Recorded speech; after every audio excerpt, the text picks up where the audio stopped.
Hey, Steve Zalunardo here with REMAX Treviso North Realty. Just to give you a quick update on the current market, 31,487 units. So we are up, let's see from last week here, quick second.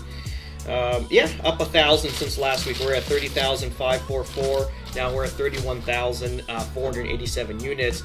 So obviously we're gaining 1,000 units a week, to be redundant. But ultimately, sales were good. We had 1,070 sales in the last 7 days, which is fantastic, to be honest. We've had a lot of input with our current listings right now, a lot of showings going on, some cancellations, which is unfortunate. But we're in the middle of doing a price adjustment on all our listings going forward. Again, what we're saying, we need to be below the next best property, just be like 3 to 5% below that, because if it looks like you're losing money now, wait in 6 months to 12 months and see how that looks. You're going to be lucky, saying thank you, Steve, for allowing us to cash out so early on with your strategy to kind of just beat everyone to the punch, because we are in a nosedive environment right now. If you kind of notice, again, we're not going to touch too much on a lot of the negative stuff. I think that was the agreement going forward. But we want to look at a few things as well. Like we're advising clients, because we have a lot of calls coming in that people want to relocate from Canada into the United States. A lot won't come, to be honest. Some will, but ultimately a lot will invest to move money out of the country. And what we're advising clients is, even if you're primary residents, if you can do without it if you were looking to change houses in 1 to 2 years, try to flip it now, cash out, and just rent for 1 or 2 years until everything kind of basically levels off.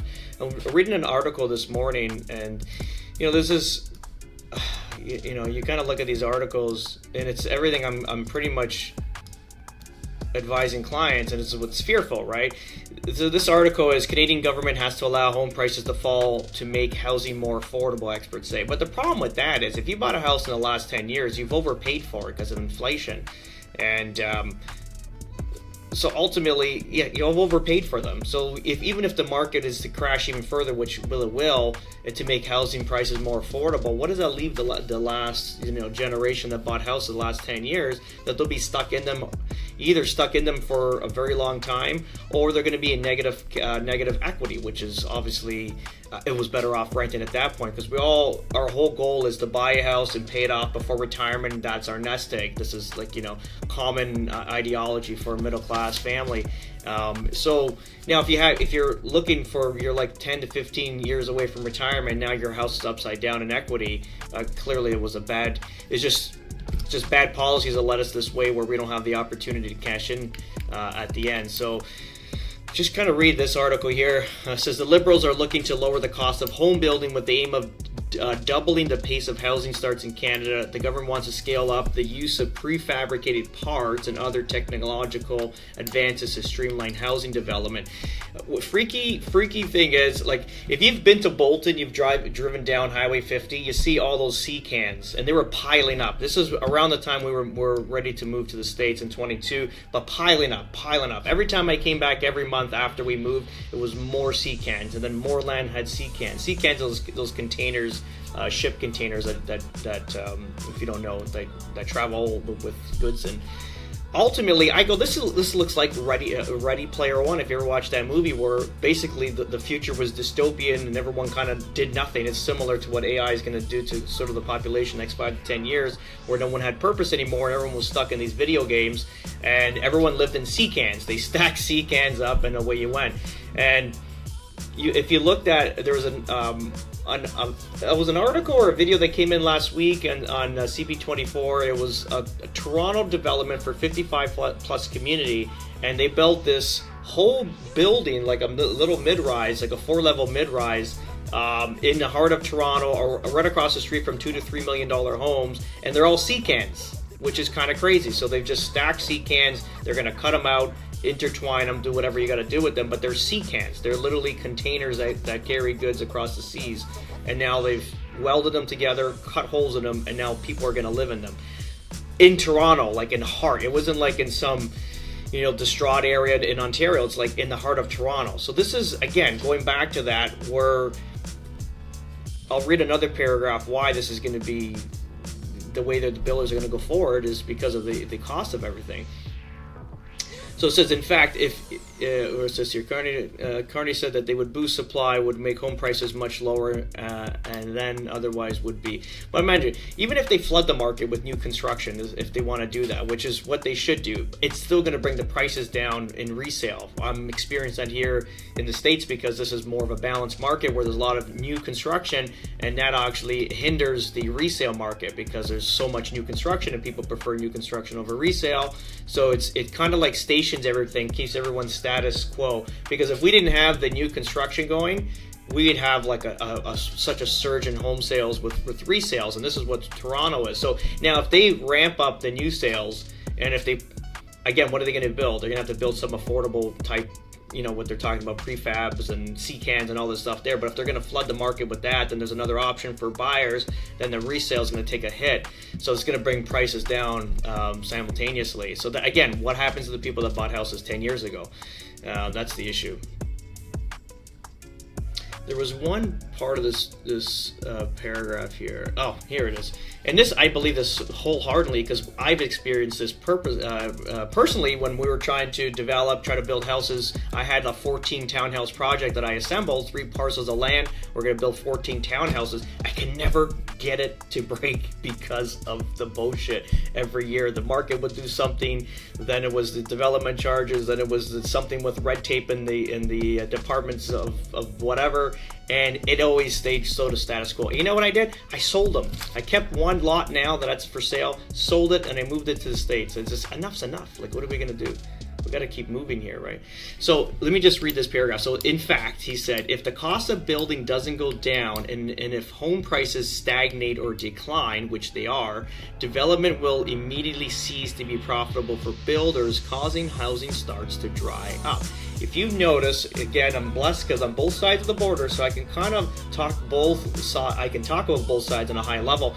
There's a lot of Canadian builders that are here in Florida, just down the road. The owner of Mattamy has a $30 million home that he lives in year-round here, and not only that, he spent, I think it was $500 or $600 million in land all across Southwest Florida here on this coastline. So ultimately, you can see where their progress is going. They're starting to move money out. Not only that, there's Green Park, which they call GT Homes. They've been building on the East Coast. Now they're in South, like in Miami, like Homestead area. So ultimately, they're all down here, and that's just a few. There's more to that. There's even the mid-sized builders that are moving out. Why? Because they're in the profit game. If they can't make profit in Canada, they're going to move it out.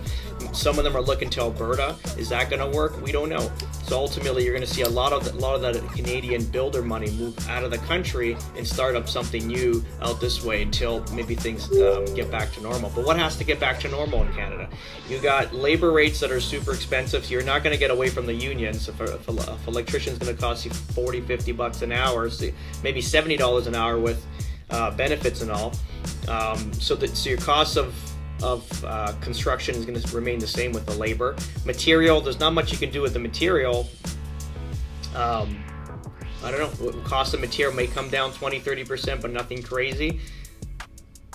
Okay, so labor's still high. Cost of material is going to come down a bit. Let's just say land value. If you purchased land in the last 10 years, you got screwed. Basically, everything is tripled, quadrupled, and 5 times over. The only builders that can actually do it is if there are those legacy builders that have been operating for such a long time, that had land sitting for 20 years that they paid pennies on the dollar in today's market. They can kind of progress with that, but ultimately they look at it like a loss because they're not looking at it when they bought. They look at today's value. So if you look at the land and today's value and the cost of building and everything associated with it, it still doesn't make sense to break ground. So that's pretty much it. We'll see what happens. Clearly, we're advising clients to unload all investment properties, get rid of them. Some clients I talk to, and I scratch my head where they don't take the advice and they don't see where the market's going. It's almost like they're hopeful that something's going to change. There's really no light at the end of the tunnel. So ultimately, sell those out. Call me up. We're going to figure out if you really want to get back into the real estate game. We can put it out here in Florida. We can get into a safe investment for a quarter of the price and make it cash positive for you. And at least it's in a safe market where we are. Yeah, even in Florida, we're in a steady stagnation right now. Like we're right across, which is great because what happens is the prices have come down, rates have stayed high, and now we're starting to see cash flow, which is fantastic. And if you look at the rate of of inventory. Last week we lost 12%. I didn't check this morning. I'm going to do it right after this.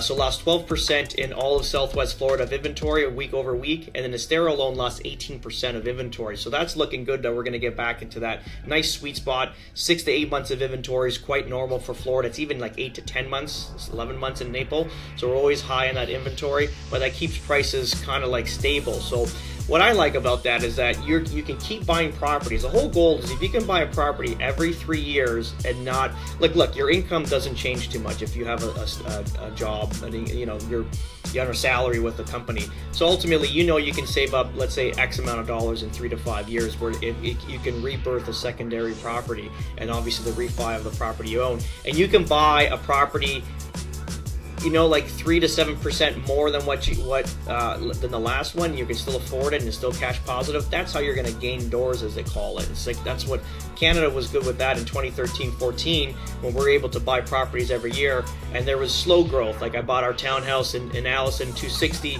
Next year was worth 272. The year after that, 287, 290. It was like a consistent like 5 to 7% appreciation, which was good because even by year 5, they're like 3 and change. They were still affordable, and then after that, they didn't make any sense. Once they hit the 330, 350 mark, rent couldn't keep up with them. We couldn't feel confident to sell a positive cash flow property at that point, unless you put heavy money down, which no one really wanted to. But that's it. Have a great day, guys. If you have any questions, please reach out.